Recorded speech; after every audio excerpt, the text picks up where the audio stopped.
Some words we use so often, we just stop thinking about what they actually mean. Church is a perfect example. But what if I told you the word we use today is kind of the result of a big, centuries-old game of telephone, and that the original idea had way more to do with an action than a place? Well, we're going to dig into that. So let me ask you, when I say the word church, what pops into your head? For most of us, right, it's a building, maybe one with a steeple. Or it's a big organization, a denomination. And yeah, those are all common ideas. But what if they're missing the point, like the original point? So let's just flip the script for a second. What if church isn't a noun, like a place or a thing, but more of a verb, a dynamic, physical action? Honestly, if that's the case, it kind of changes everything, doesn't it? Okay, so where did this mix-up even come from? Well, it all goes back to the translation. See, the original Greek New Testament actually uses two totally distinct words that, over the centuries, got all tangled up into our one single word, church. So let's pull those two threads apart and see what we find. All right, first up is the big one. This is the word you'll see translated as church most often in the New Testament. It's ekklesia. So what did it actually mean back then? It's actually super simple. At its most basic level, ekklesia just means an assembly, a gathering, a bunch of people who are physically in the same place at the same time. And think about what's not in that definition. There's nothing about buildings, nothing about specific beliefs, nothing about doctrine. Nope.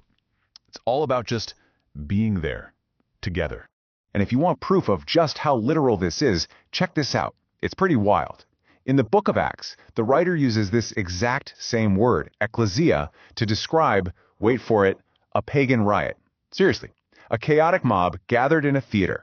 They definitely didn't share any faith in Jesus, but because they were a physical gathering, yep, they were an ekklesia. So that really makes it crystal clear, right? An ekklesia is all about the act of gathering. It's an event. It's something that happens. It's not a static label or an institution, which of course raises a question. Where does that whole idea of belonging come from? Well, that brings us to our second Greek word.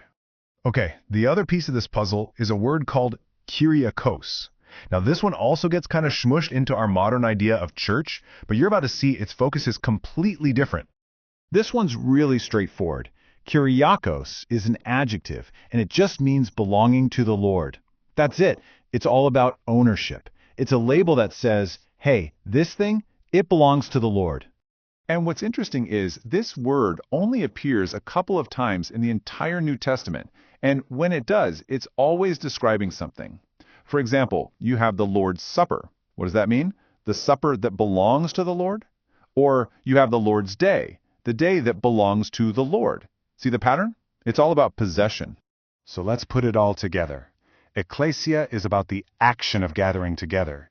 Kyriakós, on the other hand, is about the state of belonging. One is about who's in the room, the other is about who owns the room. They're definitely related concepts, but they are not the same thing. Not at all. Okay, so let's put these two side by side.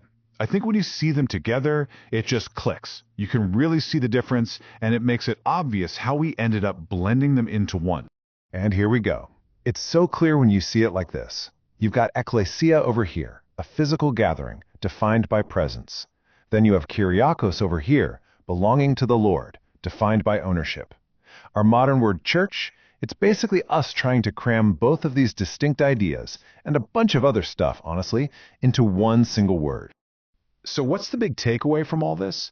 It's that the main word the New Testament uses for what we call church, that word ekklesia, it's all about the simple, real, tangible act of people getting together. It's defined by presence, not by buildings, not by institutions, not by abstract ideas. And that's really the heart of the matter, isn't it? When we actually let Scripture define its own terms, a lot of our assumptions just fall away. And what we're left with is clarity.